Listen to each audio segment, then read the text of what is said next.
Muling nabuhay sa mismong araw na naging regular akong pulis. At sa simula pa lang, sinalubong agad ako ng senior kong pulis na basang-basa. Ang unang-unang sinabi niya pagpasok sa bahay ko ay, "Gusto mo ba ng asawa?" Hindi na ako nag-isip pa. Agad akong tumango, "Oo naman, biyaya na yan, tatanggihan ko pa ba?" Dahil lang sa dati kong buhay, walang alinlangan ko siyang tinanggihan. Kaya naman, wala na siyang ibang sinabi. Dumamba agad siya sa akin. Habang nagkakagulo kami at nagtutulakan, biglang pumasok mula sa labas ang ilang mga goons na nakasuot ng itim na kapote. Gusto nilang tanggayin ang senior kong pulis na halos wala ng malay. Dala ng kalasinggan, nakipagbugbugan ako sa kanila. Hindi ko akalain na handa pala sila. Isang matigas na pamalo ang nagpatomba sa akin sa sahig. At kasunod noon, isang napakasaklap na pangyayari ang naganap. Pinahirapan nila ang senior kong pulis hanggang sa mamatay. At ako naman, kinabukasan, may kumuha ng litrato sa akin habang kayakap ang bangkay niya. Ginamit ng mga taong iyon ang kanilang koneksyon para ay patanggal ako sa serbisyo. Ipinakulong nila ako, hanggang sa lumipas ang 3 taon. Ang makapangyarihang ama ni Luo Chengcheng ay dumating sa probinsya ng Tiannan. Muli niyang pinabuksan ang investigasyon sa malagim na pagkamatay ng kanyang anak. Dahil sa kakulangan ng ebidensya, pinalaya ako. Kaya naman, desperado kong hinanap ang mga taong may kinalaman noon para maghiganti. At sa huli, tinahak ko ang isang landas na wala nang balikan. At ang simula ng miserable kong buhay, ay dahil sa pagtanggi ko sa magandang pulis na iyon. Sa bago kong buhay na to, hinding-hindi ko nahahayaang maulit pa ang mga pagkakamali ko. Agad akong tumayo, ay nalalayan ko si Luo Chengcheng ang init ng katawan niya. Siguradong may naglagay ng gamot sa kanya. Bago pa man ako makapagsalita, ipinulupot ni Luo Chengcheng ang mga braso niya sa leeg ko. "Mahalin mo ko ng husto. Naiintindihan mo ba?" Ang basang-basa niyang damit ay agad na bumasa sa suot ko. Pero malinaw pa ang isip ko. Alam kong may malaking panganib na kasunod ito. Kaya malakas ko siyang itinulak palayo at sinabing, "Habarin mo muna yung damit mo. Isasara ko ang pinto. Kahit ano pa man ang gagawin. Kailangang maging handa." Nag-aapoy ang mga mata ni Luo Chengcheng. Sinimulan niyang habarin ang basang-basa niyang damit. Tumalikod ako at dali-daling lumabas ng kwarto. Ginamit ko ang trangka para isarang mabuti ang gate. Pagkatapos, kinuha ko ang kutsilyo at ang pantagtad ng karne. At inilapag sa mesa sa sala. Tumalikod ako at nilock ng maigi ang pinto ng kwarto. Pagkatapos kong gawin iyon, isang nagiinit na katawan ang biglang dumamba sa akin. Bumulong siya sa aking tainga.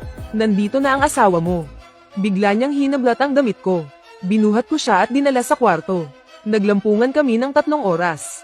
Kasabay ng mga ungol ni Luo Chengcheng. Umalingaw-ngaw sa isip ko, ang malamig na boses ng system. "Liksi, dagdag isa. Tibay, dagdag isa." Hindi ko yun pinansin. Ninanamnamang sukdulang kaligayahan ng sandaling iyon. Bigla, may malakas na kalabog na narinig mula sa gate. Tumagos ang ingay sa kabila ng malakas na ulan. Dumating na rin ang pinakakinatatakutan ko. Kung sa nakaraan kong buhay ito nangyari, siguradong napaihi ako sa takot noon din. Pero ngayon, kampanteng-kampante ako. Si Luo Chengcheng, basang-basa ng pawis, ay nawalan na ng malay. Kinumutan ko siya ng manipis na kumot. Kinuha ko ang aking beach shorts at isinuot. Bigla kong napansin ang kakaiba sa aking katawan. 8 pandesal sa tiyan, kitang-kita ang bawat guhit. Habang nagtataka ako, muling umalingaw-ngaw sa isip ko ang malarobot na boses. "Liksi, dagdag 6. Tibay, dagdag 10. Lakas buhay, 8. Nang ikinuyong ko ang aking mga kamao, nanigas ang lahat ng muscle sa aking mga braso. Naramdaman kong mas lumakas ako ng husto. Ayos, ayos, ayos model. Nakakatakot ang lakas ko ngayon. Sa dati kong buhay, nakipagpatayan ako sa underworld. Bagamat kaya kong lumaban sa 2 o 3 tao noon, may kaakibat itong malaking kapalit. Ngayon, tiwala akong kaya kong harapin ang 5. Isinuot ko ang aking sapatos at lumakad papunta sa sala. Una kong binuksan ang bodycam na natanggap ko kahapon ng hapon. Ikinabat ko ito sa isang upuan na direktang nakaharap sa pinto. Pagkatapos ay hinablat ko ang palakol at kutsilyo mula sa mesa. Mabilis akong lumakad papunta sa pinto. Binuksan ko ang pinto. Sa labas, ang malakas na ulan ay humina na. Ang gate ng bakuran ay sapilitang sinira. 6 na lalaking may hawak na pamalo ang biglang pumasok. Nakita nila akong nakatayo sa may pinto. Hawak sa kaliwa ang palakol. At sa kanan naman ang kutsilyo. Ramdam na ramdam ang hangarin kong pumatay. Pero tila binaliwala lang nila ako. "Bata, nasaan na yung babae? Sa bahay lang niya may ilaw eh." Isang hambog na kabataan. Nagtatapang-tapangan para iligtas yung babae. "Ano? Siguradong nandito lang yun sa bahay niya." Buisit, nakalayo pa ng ganito yung babaeng yun. Naghihintay pa si Young Master Nan. Nakasuot sila ng mga itim na kapote. Mababangis ang kanilang mga mukha, at napakalamig ng kanilang mga tingin. Ang Shaoliu group mula sa labas ng syudad. Sa dati kong buhay, hinanap ko sila pagkalabas ko ng kulungan. Pero kahit mahigit 10 taon ko silang hinanap, ni anino nila ay hindi ko nakita. Kalaunan, kumalat ang balita sa underworld na ang Shaoliu group ay nakabangga ng isang taong hindi dapat kinalaban. Mabilis silang tumakas sa kalagitnaan ng gabi. Kahit noong naging boss na ako, hindi ko pa rin sila mahanap. Ang mga taong nabubuhay sa anino ay mananatili sa anino. Ngayong nakikita ko na ulit sila sa buhay na ito, nangigigil ako sa galit, ang mga may kasalanan kung bakit naging miserable ang buong buhay ko. Sa wakas, nagkaharap na rin tayo. Itinaas ko ang kutsilyo, galit akong sumigaw. Anong ginagawa nyo rito? Bahay ko to. Leyes kayong lahat, mga buwisit. Walang bakas sa akin ng pagiging matuwid na pulis. Tanging angas at bagsik lang ng isang lider ng gang ang taglay ko. Tumatama ang liwanag ng kidlat sa mukha ko. Dahilan para magmukha akong malamig at walang awa. Ang grupo ng Xiao-anim sa labas ng syudad ay sukdulan na sa kasamaan. Sabi ng isang lalaking may peklat sa mukha, "Tanga, akala mo matatakot kami dahil lang may hawak kang kutsilyo? Leyes na, kundi, kami na ang kikilos. Wasak ka sa amin." Hindi sila natinag ni Katiting. Sa halip, lalo pa silang lumapit. Nag-aapoy ang mga mata ko. Kumukulo ang dugo ko sa galit. Pulis ako. Unang babala, umatras kayo. Ayon sa patakaran, kailangan ng 3 babala. Pero humalakhak lang ng malakas ang grupo ng Xiao-anim. Gago, pulis pa ang ipinantatakot sa atin. Paborito pa naman ni Young Master Nan ang mga chicks na pulis. Leyes na, hindi lang sila natakot, binilisan pa nila ang paglapit. Muli akong bumulyaw. Pulis ako, umatras kayo ngayon din. Hindi pa man ako natatapos magsalita. Isang baseball bat ang humataw papunta sa ulo ko ng buong lakas. Bahagyang naningkit ang mga mata ko. Isang malamig na kislap ang gumuhit sa mga ito. Sa isang iglap, naramdaman kong ang bilis ng reaksyon ng katawan ko ay mas matindi pa kaysa sa rurok ng lakas ko sa nakaraang buhay. Pag-atake sa pulis, oras na para gumanti, kasabay ng pagbagsak ng baseball bat. Mabilis na hiniwan ng kutsilyo sa kanang kamay ko ang balikat ng lalaki. Ang pinakamatigas na bahagi ng balikat, ang triceps niya, ay agad na nahiwa. Narinig ang paglagutok ng buto sa loob. Nasalo ng kapote ang dugo, pero tuloy-tuloy itong umagos sa manggas. Sabay-sabay nilang itinaas ang mga pamalo at walang habas na inihampas sa akin. Hindi ako natinag ni Katiting. Lalong nanlamig ang mga mata ko. Seryoso ang mukha ko. Itinaas ko ang maliit na palakol na pantadtad ng karne sa kaliwang kamay ko. Pumihit ako para iwasan ang hampas ng 2 pamalo. At sa isang galaw lang, sinabayan ko ng hiwa sa braso ng lalaki sa kaliwa ko. Dahil sa dagdag na lakas ng braso ko, dagdagan pa ng maliksi kong kilos. Saktong-sakto ang pagtama ng palakol sa kanang braso niya. Crack! Agad na naputol ang litid sa kamay niya. Bumulwak ang sariwang dugo. Ang kutsilyo sa kanang kamay ko ay buong lakas kong itinaga sa ulo ng lalaki sa kanan. Mula sa dulo ng kaliwang kilay, dumiretso sa kanang panga at natanggal ang balahibong pusa niya. Ang nakakapangilabot niyang sigaw ay umalingaw-ngaw sa gitna ng maulang gabi. Ang 3 unang sumugod ay napaatras habang hawak-hawak ang kanilang mga sugat. Ang 3 pang kasama nila ay naglabas ng itak mula sa ilalim ng kanilang mga kapote. Sige, P***nyeta ka. Kapag hindi ka namin napatay ngayon, mawawala na ang pangalan ng grupo naming Suburb Small 6. Is. Ang pandak na lalaking may hawak na balisong ay pumusture sa harapan ko. Malamig ko siyang tinitigan, at lalong tumalim ang tingin ko. Ibaba mo ang armas mo at sumuko ka.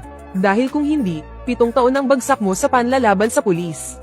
Ang bigat ng dating ko mula sa 14 na taon sa lansangan sa dati kong buhay ay biglang sumabog ngayong araw, at naging isang nakakamatay na aura na bumalot sa buo kong katawan. Mga tol, sabayan niyo ko. Sugod, mabilis siyang gumalaw habang patalbog-talbog ang mga paa. Ang kanang kamay niya ay parang ahas na handang manuklo. Mabilis itong sumugod. Ang balisong ay kumislap sa harap ng aking mga mata. Pero mabilis akong nakakilos. Hinarang ng palakol sa kaliwa kong kamay ang paparating na balisong. Pero nang iangat ko ito ng bahagya, nahalata kong pain lang pala yun. Kaya agad kong binawi ang puwersa. At bigla akong sumulong. Ang kutsilyo sa kanan kong kamay, buong lakas kong iwinasiwas sa dibdib niya. Pagkatapos ng pain ng kalaban, humagip ang umikot na balisong sa kaliwa kong braso. Ang bilis, mapanlin lang ang anggulo. Hindi mo inaasahang masasalag. Talagang sanay makipaglaban. Kahit todo iwas na ang kaliwang braso ko, nahiwa pa rin ito ng mahaba. Bamuka ang laman. Agad bumulwak ang dugo, kumaibat ang pangako. Hindi ko binitawan ang maliit na palakol. Ang kutsilyo sa kanang kamay ko, buong lakas kong hinagip sa dibdib ng pandak. Ross, nalaslas ang kapote sa dibdib niya, nag-iwan ng hiwang may habang 30 sentimetro. Nahiwa ang damit at kalamnan niya sa dibdib ng may lalim na 2 sentimetro. Pati ang buto niya sa dibdib ay nagkalamit. Put angina, sugurin niyo ng sabay-sabay, baliw yan. Sabay-sabay na naglabas ng itak ang mga siga, at sabay-sabay na sumugod sa akin. Pero kulang sila sa lakas at bilis. Nakasugod na ako sa harap ng pandak. Direktang hinagip ko ang baywang niya. Dahil sa tama sa dibdib nung sanay lumaban. Kahit itaas pa niya ang mga braso niya, hindi niya masasalag ang mabangis kong atake. Nahiwa ko pa rin ang tiyan niya. Nag-iwan ito ng hiwang may habang 20 sentimetro sa itim niyang kapote at tiyan. Kung hindi siya mabilis na nakailag, siguradong lagot ang bituka niya sa loob. Mga tol, sugod, desperado na yan. Nataranta na ng husto yung pandak na sanay lumaban. Desperado siyang sumigaw. Wala na siyang lakas para lumaban. Ang matapang, takot sa praning. At ang praning, takot sa desperado. Kasabihan yan sa kalye. Ngayon, ako yung desperado. Natigilan sila sa kabangisan ko. Kahit sunod-sunod ang taga nila. Walang kwenta ang mga atake nila. Naging maliksi ako na parang nababaliw. At biglang bumuhos ang lakas sa katawan ko. Humahaginit ang kutsilyo sa kamay ko. 3-4 na taga ang bawat isa sa kanila. Nakahandusay sila sa sarili nilang dugo habang hinuhugasan ng ulan. Boss, suko na kami. Tama na, tapos na ko. Wala na yung kamay ko. Nagkamali kami. Walang tigil ang pag-ungol nila sa sakit. Sinong mag-aakala na ang kilabot na suburban anim na naghahari sa mga liblib na lugar ay pababagsakin lang ng isang kabataan ngayon? Nataranta na sila ng husto. Kung sa dati kong buhay, siguradong uubusin ko sila. Ipapadala ko sila sa punerarya para ipa-cremate kaagad. Pero ngayon, siguradong hindi na pwede. Pulis ako. Hindi ako isang leader na may hawak na daan-daang tapat na tauhan. Isang big boss sa mundo ng krimen na kumokontrol sa ekonomiya ng isang buong probinsya. Tinitigan ko ng masama ang sanay makipaglaban. At malamig kong tinanong, sino si Young Master Nan? Bakit niya kayo binigyan ng 200,000? Kapag hindi niyo sinabi, tatapusin ko kayo ngayon. Ang hawak kong itak na may pingas ay walang tigil sa pagtulo ng dugo. Si Young Master Nan si Nan Muse, pamangkin ni Mayor Nan Shaoxen. Nag-alok siya ng 200,000 para dalhin namin yung magandang pulis sa kama niya. Pagkarinig ko ng pangalan, lalong tumalim ang tingin ko. Hawak ang itak, tumalikod ako at pumasok sa kwarto. Pinatay ko ang body cam. Nang kinuha ko ang cellphone ko para sana tawagan ang mentor ko sa city headquarters. Ibinaba ko rin ito. Kumuha ako ng sigarilyo, sinindihan, at naupo sa silya habang nakakunot ang noo. Pinag-iisipan ng malalim ang susunod kong hakbang. Sa tingin ko ngayon, kayang-kaya kong pasunurin ang grupong Suburban 6 para maging mga una kong tauhan at muling tahakin ang landas ng isang big boss. At dahil sa mga karanasan ko sa dati kong buhay, 10 taon lang ang kailangan ko para muling maghari Herian. Kahit pa ituring kang parang hari ng isang buong syudad, kahit gaano ka pa katindi, magiging tauhan ka lang ng mas malaking isda, o kaya'y isang bala lang ang katapat mo. Alam yan ng mga negosyanteng may karanasan sa lansangan. Kapag walang suporta mula sa may kapangyarihan, kapag umabot na sa isang punto ang laki mo, para ka lang nagpapakahirap para sa iba. Pero kung nasa gobyerno ka, gamit ang bentahe mong malaman agad ang mga bagay-bagay, mauunahan mong tumugon sa mga patakaran. Siguradong may mararating ka, lalo na sa sistema ng kapulisan. Ilang malalaking kaso, pinag-aralan ko na yan ng paulit-ulit. Ang layunin ko noon, kapag gumawa ng krimen, ay hindi mahuli ng pulis. Pero walang perpektong krimen sa mundo. Kahit pa itago mo ng 10 taon, darating pa rin ang araw na malalaman ng lahat. Sa katunayan, ang inaakala mong perpektong krimen ay yun pala ang alas ng big boss para kontrolin ka. Kung wala silang hawak sa'yo, hindi ka nila gagamitin. Nang maubos ang isang sigarilyo, nakapagdesisyon na ako, hindi na ako babalik sa ganitong buhay. Kailangan kong maging opisyal. Dapat hawak ko ang sarili kong kapalaran. Dahil nakapagpasya na ako, sinulyapan ko ang 6 na tao sa labas. Kinuha ko ang cellphone at tinawagan ang mentor ko sa City Bureau, si Liu Kai. Boss, naka-duty ka ba? Magsama ka ng ilang tauhan dito sa bahay.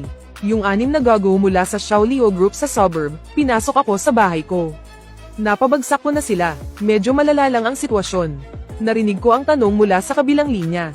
Oh, kamusta ka ngayon? Malala ba ang tama mo? Napangiwi ako bago sumagot. Ayos lang. Kaya pa naman. Magpadala na lang po kayo ng mga tao dito. Natatakot ako na baka may mga kasama pa sila sa labas. Sige, sige, sige. Binabaan na ako ng telepono. Ibinaba ko ang cellphone ko. Huminga ako ng malalim. Kumuha ako ng maliit na bangkito at umupo sa may pinto. Sa tabi ko'y inilagay ko ang isang palakol at kutsilyo. Kinuha ko ang first aid kit. Una kong nilinis ng bahagya ang mga sugat ko sa braso at dibdib. Tungkol naman sa anim na yon, bahala na silang mamatay. Unti-unting tumila ang ulan. Ang mga miyembro ng Suburban Little Six Group, hirap na nanginginig sa gitna ng ulan. Dahil sa matinding sakit, hindi na sila makatakas. Wala silang magawa kundi panoorin akong linisin ang sarili kong mga sugat. Sa paraan ng paggagamot ko at sa aking ekspresyon, halatang sanay na akong masugatan. Mas bihasa kaysa sa kanila. P** Nieta. Sino ba talaga siya? Mas malupit pa siya sa atin. Kapit lang. Laugeda. Kapit lang. Ikaw ang pag-asa natin. Sinabi niyang pulis daw siya. P** Tangina. Ni Katiting hindi ako naniniwala. Sobrang kaawa-awa. Sobrang kaawa-awa ng Suburban Little Six Group natin. Hindi niya tayo palalagpasin. Tiningnan ko sila ng malamig. Pagkatapos kong linisin ng bahagya ang mga sugat ko, pumasok ako sa kwarto at marahang tinapak si Luo Cheng-Cheng na may himbing ang tulog. Dahil sa sobrang pagod, idinilat niya ang kanyang antuking mga mata. Agad niyang napansin na may mali. Nang makita niya akong may ilang sugat sa katawan, agad na nanlaki ang mga mata niya. Anong nangyari? Napasigaw siya sa sakit na naramdaman sa kanyang katawan. Bigla niyang naintindihan kung ano ang nangyari. At nakita niya ang isang pulang bulaklak sa bedsheet. Hamugong ang isip niya. Kumuha ako ng isang shirt mula sa aparador sa tabi ng kama. At isang capri pants. Kumalma ka muna. Pagkatapos mong magbihis, ipaliwanag ko sa'yo kung anong nangyari. Pagkasabi ko noon, tumalikod ako at lumabas ng kwarto. Walang tigil sa pagdudugo ang mga sugat sa likod at braso ko. Labis na tinamaan si Luo Cheng-Cheng sa nakita niya. Ilang alaala bago siya mawalan ng ulirat. Ang biglang bumalik sa isipan niya. Siya pala mismo ang kusang lumapit sa kanya. Agad na namula ang maganda niyang mukha. Nang magsara ang pinto, dahan-daang itinaas ni Luo Cheng-Cheng ang kumot. Paano nangyaring basta ko nalang binigay ang sarili ko sa kanya? Dapat ba akong matuwa, o dapat magalit? Sa pagkakaalala ko, parang sobrang wild ko. Hindi niya kaya iniisip na malandi ako. Isinuot niya ang t-shirt nito. Hindi talaga sukat sa kanya ang capri pants. Sapat lang para may matakpan. Lumabas siya ng kwarto. Nakita niya sa sala ang mga damit niya na nakapatong sa mesa. Basang-basa, patakbo siyang lumapit at umupo sa tabi ko. Hindi sinasadyang napatingin si Luo Cheng-Cheng sa mga sugat sa katawan ko. Napakunot ang noo niya. Bahagya akong napakunot noo. May sugat ka? Bakit ganyan ka maglakad? Natigilan si Luo Cheng-Cheng. Sinaman niya ako ng tingin at sinabing, hindi ba't dahil din sa'yo? Hindi ka marunong mag-ingat sa babae. Namula ang mukha niya. Hindi na siya makatingin sa akin. Iniiwas niya ang tingin at tumingin sa labas. At bigla siyang nagulat. Sa ilalim ng ilaw, 6 na tao ang nakahandusay sa sarili nilang dugo. Anong nangyari sa kanila? Turo ni Luo Cheng-Cheng sa labas ng pinto. Agad na nawala ang pamumula sa mukha niya at napalitan ng pamumutla. Nang makita kong naiba na ang atensyon niya, mabilis kong ikinwento sa kanya ang buong pangyayari. Natulala si Luo Cheng-Cheng habang nakikinig. Nanlaki ang mga mata niya at sinabing, pinabagsak mo silang lahat ng mag-isa. Narinig ko noong unang beses silang hinuli. Kinailangan pa ng mahigit 40 pulis na may mga baril para lang mahuli sila. Hindi siya makapaniwala habang nakatingin sa akin. Para bang hindi niya ako kilala. Mahinahon kong sinabi, siguro dahil sa'yo, kailangan kong lumaban ng patayan. Kung umatras ako, anong mangyayari? Hindi napigilan ni Luo Cheng-Cheng na mamula ulit ang mukha. May kakaibang kislap sa kanyang mga mata. Isang mainit na damdamin ang damaloy sa puso niya. Sa sandaling iyon, may narinig na sirena ng pulis mula sa labas. Hindi nagtagal, tinanglawan ng mga ilaw ng pulis ang bukas na tarangkahan. Ilang mga anino na may hawak na searchlight ang pumasok sa bakuran. Nang makita nila ang grupo ng 6 mula sa suburbia na nakahandusay sa lupa, natigilan ng team leader na si Liu Kai. Master, dalhin muna natin sila sa ospital. Baka dito pa sila mamatay. Pinasok nila ang bahay, kailangan nating i-preserve ang ebidensya. Binuksan ko na ang body cam noong binuksan ko ang pinto. Matibay ang ebidensya. Dinala ako sa ospital sakay ng kotse ng pulis. Ibinigay ko ang body cam sa aking master. Puno ng pagsisisi si Luo Cheng-Cheng habang sumusunod sa tabi ko. Sabay kaming pumasok sa emergency department. Itinaas ni Liu Kai ang kanyang hinlalaki sa akin na puno ng mga sugat. Ang galing mo. Aaminin ko, mas malakas ka pa sa akin. Mapatla ang mukha ko. Tinitiis ang sakit. Master, sugatan din po ako. Magpaparehistro muna ako. Pasensya na sa abala. Mabuting tao itong si Master Liu Kai. Sa dati kong buhay, noong napagbintangan ako, mahigit 1 buwan siyang pabalik-balik para tulungan ako. Pero kaharap ang mga makapangyarihang tao. Walang magawa ang isang criminal investigation captain lang mula sa isang maliit na syudad. Pumasok ako sa emergency room. Ang boses ng system ay biglang umalingaw-ngaw sa isip ko. Tinalo at ang 6 na B-class. Ang wanted na kriminal ay naisailalim na sa batas. Espesyal na gantimpala, 7 estilo ng pakikipaglaban. Dugo at lakas, nadagdagan. Sa isang iglap, naramdaman kong kumukulo ang dugo ko. Ang nanghihina kong katawan ay unti-unting napuno ng isang malakas na enerhiya. Hindi ko alam kung guni-guni ko lang ba. Halatang bumilis ang paghilom ng sugat ko. Hindi ko mapigil ang mapadilat ang mga mata ko. Tumingin ako sa sugat sa braso ko. Kitang-kita kong dahan-dahan itong naghihilom. Kahit hindi ko alam kung ano ang boses na yun. Pero malaking tulong ito sa akin. Hindi ko maiwasang mapatingin kay Luo Cheng-Cheng na kasama ko. Dahil kaya sa kanya, pinag-iisipan ko kung hahanap ba ako ng pagkakataon para subukan ulit. Para mapatunayan kung totoo nga ang boses sa isip ko. Pagkatapos magparehistro, sa tulong ng nurse, pumasok kami sa emergency room. Tiningnan ni Dr. Joe ng ang mga sugat ko. Hindi niya mapigil ang kumunat ang noo. Sabi niya sa seryosong boses, "Ang sugat sa tiyan mo. Buti na lang naagapan. Muntik nang matamaan ang muscle mo. Sa susunod na makipag-away ka, ingatan mo ang katawan mo. Mag-ingat ka. Ikaw, magbayad ka na." Tatahiin na namin agad ang sugat niya. Nag-type siya ng resibo sa computer. Hindi maganda ang timpla niya. Pinapanta niya si Luo Cheng-Cheng para magbayad. Pagkatapos, inutusan niya ang nurse na ihanda ang mga gamit para sa pagtahi ng sugat. Para hindi raw maantala ang paggamot. Pero hindi talaga maganda ang itsura niya. Ayaw niya talaga akong kausapin. Nakita ni Luo Cheng-Cheng na nasa 200 lang ang halaga sa resibo. Kayang-kaya namang bayaran. Hirap siyang naglakad papunta sa cashier. Bigla niyang naalala na naiwan pala ang wallet at cellphone niya sa bahay ko. Napahampas siya sa noo niya. Bumalik siya para hanapin yung pulis na nakaistasyon sa may pintuan. Kaso dahil sa sakit sa ibabang bahagi ng katawan niya, hindi talaga siya makalakad ng mabilis. Nang makita niya si Liu Kai, ipinaliwanag niya agad dito ang sitwasyon. Kaalis lang ni Liu Kai matapos ihatid ang 6 na tao sa emergency room. Habang iniisip kung bakit si Luo Cheng-Cheng ay nasa bahay ko, at higit sa lahat, suot pa niya ang damit ko. Habang pinaghihinalaan kong may espesyal na namamagitan sa kanila, bigla na lang sumulpot si Luo Cheng-Cheng sa tabi niya. "Hay nako, ang babagal nyo naman. May partnership ang ospital na to sa police station natin. Sabihin nyo lang ang badge number, sapat na. Hayaan mo na, sasamahan na kita para tingnan." Alam na ng veteranong pulis na ito ang proseso. Basta't hindi mamatay yung 6 na tao, ayos na. Kailangan niyang masigurong ligtas ang bata niya. Kaya sumunod siya sa emergency room kung nasaan ako. Nagkukumpulan sa akin ang mga doctor, hindi makapaniwala. Sobrang bilis ng healing ability ng katawan mo. Kahit ganito kahaba at kalalim na sugat, ang bilis maghilom. Yung sugat sa braso mo na 1 sentimetro ang lalim. Dati nakabuka talaga yung laman. Nakakatakot tingnan, pero sa loob lang ng mahigit kalahating oras, halos kalahati na ang naghilom.